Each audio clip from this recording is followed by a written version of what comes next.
What is going on, everybody? I'm Jabby Kuwait, joined by Char Kirk. What's up? We are looking at the pitch meeting to Blue Beetle. Thanks so much for joining us. Make sure to hit the subscribe button, bell icon, all notifications. Pretty please vote this up. Let YouTube know you're enjoying what you're watching. While you're subscribing and upvoting, subscribe to Pitch Meeting, please. There's a link in the description below if you want to click on that, give the original video an upvote, and subscribe to them from there. Achara, how did you feel about Blue Beetle? We don't actually have a review that's on the channel. No, I liked it. I thought it was cute. I enjoyed seeing the representation of Hispanic culture, of Latin culture. It obviously speaks to your Hispanic heritage. The only thing I could relate to was the Vicks Vapor Rub, except in Thailand, my mom uses Tiger Balm. I enjoyed Blue Beetle.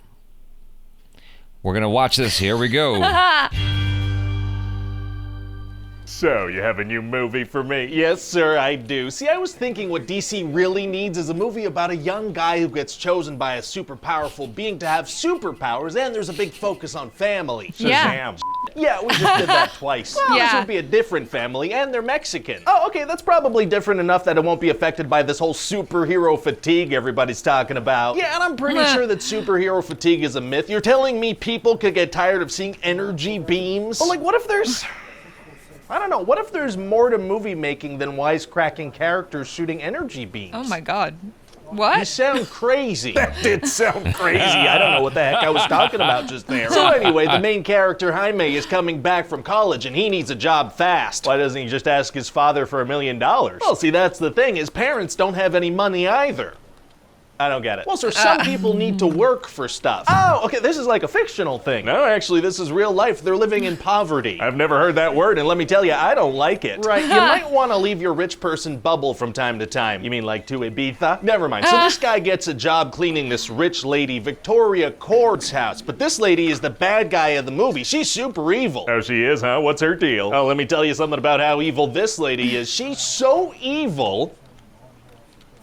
That works. Great. And so she Rich wants to white use this lady, new that's what scarab she is. technology to build an army of super soldiers. I feel like I've seen this before. Oh, you absolutely have, sir. And that's a feeling you're gonna get in most scenes in this film. Oh, well, that's kind of comforting. It is, isn't it? Nice and cozy. So Victoria's niece, Jenny, finds out about the evil plan and decides to try and stop it. What does she do? She freaking sneaks into this secret lab in the Cord building by stealing a scientist's key card, and she takes the Blue Beetle and puts it inside a Big Belly Burger fast food box. What the... Was that you on the box? What are you talking about? The Big Belly Burger box. Was that didn't you on the packaging? Oh my What are you God. doing on the packaging? I didn't show you anything. Are you saying that when I said Big Belly Burger, the image that popped into your head for the logo was me? Oh, yeah, I guess that must be what happened. What the hell, man? I'm sorry. I feel like you'd be a good logo for the Big Belly Burger. We're like the exact same weight. Nah, you've got 20 pounds on me at least. Why?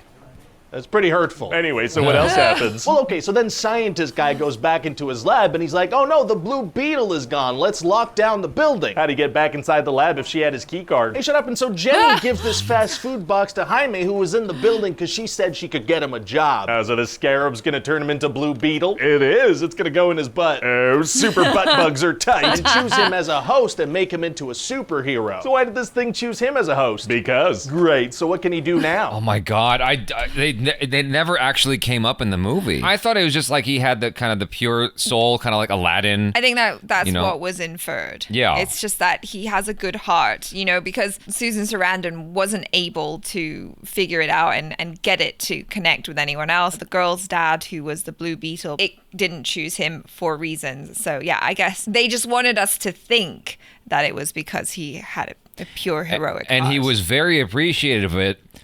And he... Wow. I was like, how do I recover from this? And he was very appreciative of it from the get-go. He didn't just lose his shit and fly off the handle and start yelling at, Yeah. I was going to say Mario Lopez. What's his name? He can fly and he's bulletproof, and most importantly, the suit can create anything he can imagine. Oh, what kind of crazy stuff is he gonna imagine? Literally just blades and various energy blasters. Oh.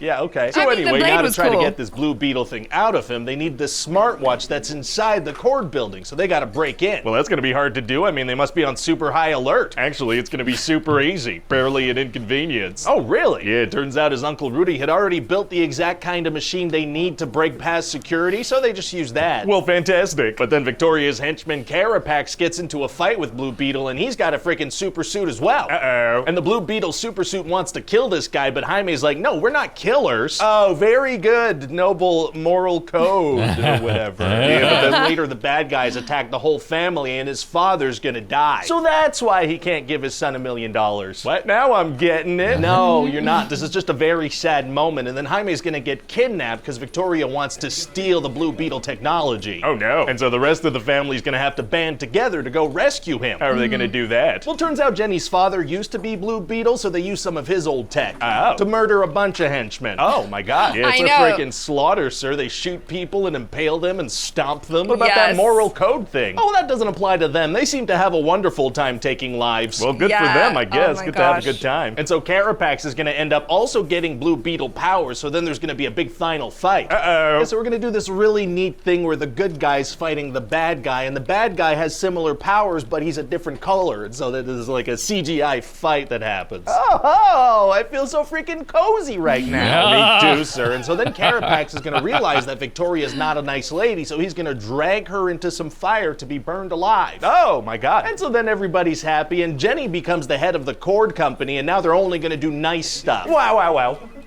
So what do you think? Oh, I mean, it's a superhero movie with an ever so slight twist. How can anyone resist? Okay, great. So you're really not worried about superhero fatigue then? You know what? Superhero fatigue, schmooper fatigue. What? Whoa. He pointed out some contrivances in the film. There was, I mean, it was a silly movie. It was silly. It was very generic, but I think the thing that made it nice for me was just like the family dynamic. I enjoyed seeing them. I thought they were really cute. I liked his sister. I thought she was great. I like Xolo. Maridueña, Maridueña. I think he's great. He's incredibly charming and cute. So I mean, it's hard not to love him. But yeah, it was quite generic. And also the thing where his family straight up just murdered everyone. Like, I remember watching that and going, but he literally said, we don't kill people, and you're in this Blue Beetle like contraption vehicle and you're literally stabbing people with its legs. Like, what the hell? I enjoyed the movie. It was fun. Yeah. I mean, I had fun, but I was like, it's nothing new. It wasn't mind-blowing. No, it wasn't. It was just like, it was cool. It was a fun time. It's cute. It was very silly, and there were things in there that I didn't care for, but it was cool. There was this weird moment in the movie where he's trying to save the billionaire, the original Blue Beetle's daughter. Yes. Right? He's trying to protect Jenny, her I think trying to protect her from Susan Sarandon. Then he's waiting outside, fired. The billionaire lady comes out, and she doesn't even acknowledge him. He says something to her, I forgot what it is, and she goes, I can take care of myself. I'm an independent woman. I don't need a man's help. Here's my number so you can get a job.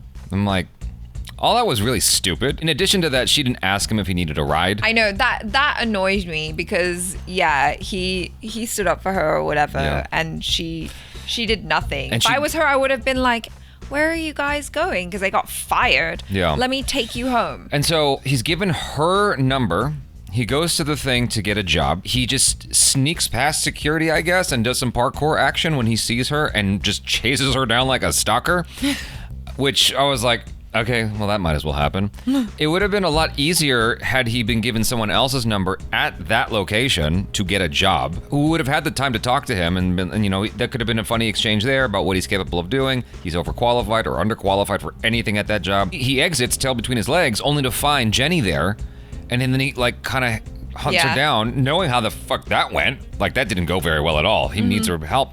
Chases her down, she gives him the box at the Blue Beetle, he leaves. That works out much better in my opinion, but they decided to have some parkour action because he just did Cobra Kai. The thing with George Lopez having the thing needed to break them in, that didn't bother me for some reason. And I think it's because the film already established that he's a weird character that's anti-government and like... Yeah, I imagine he's the kind of guy, if he had the means, he would have built himself an underground bunker with 12 months supply of food. Like, that's the kind of guy I imagine he is. At least 12 months. Yeah. And so him having this thing that can disrupt tech, that as weird as it is, makes sense to me. His grandma was hilarious. His grandmother I loved her. I liked it up until they explained her backstory. I didn't like that. And then the film got a little bit preachy towards the end. I'm like, what is happening in this movie? This is like really goofy, dumb stuff, and I'm on board with all of that. Yeah. And then it went into this village and how white people are doing bad shit, and I'm just like, what is happening in this movie? I guess in the moment I didn't really mind that message, but I think you're right. It just kind of felt like what happened. The movie just kind of changed abruptly, and suddenly it's a message movie. Just because, here's my thing. Just because you're dealing with minorities doesn't mean you need to go into all the hardships of the last 400 years or whatever. Like, you don't need to do that. Sure. You can be a fun, dope movie that celebrates these people, and it's just that. I liked it in Black Panther, right? But like after a while, it just, okay, I get it. Like, white people did fucked up shit. I get it. You know what I mean? Like, can we just have like a fun, like, I think that the tipping point for me was Falcon and the Winter Soldier, where I'm just like, all right, like, let's do better. Like, it doesn't need to constantly, I get it. Let's just have some fun for once. And I thought Blue Beetle was going to be that, and then it did that thing, and then it turned out the grandmother was fighting for like some kind of rebellion thing back in the day. Resistance. I was like fine with the grandmother keeping it ambiguous and being like, you don't know everything about me. It's like, no, I don't. No. And then the film was like, but we're going to tell you. I'm like, you didn't, no. I was fine keeping that ambiguous. Like, the mystery there, leave that for the sequel. Sure. Which there won't be. But, you know what I mean? Yeah. I mean, I think they're still going to keep Blue Beetle and have him in stuff. But yeah, I don't know if he'll get another standalone movie. In any case, I thought that Xolo, is that his name? Xolo? How do you say it? I don't know. Solo?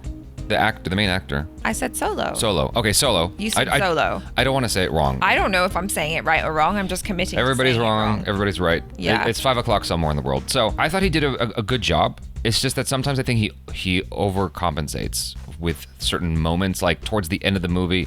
And this is me being persnickety, but towards the end of the film, the girl, Jenny, is in a leather jacket looking like Michelle Rodriguez all of a sudden with a motorcycle. And he like offers to walk her to her bike or something.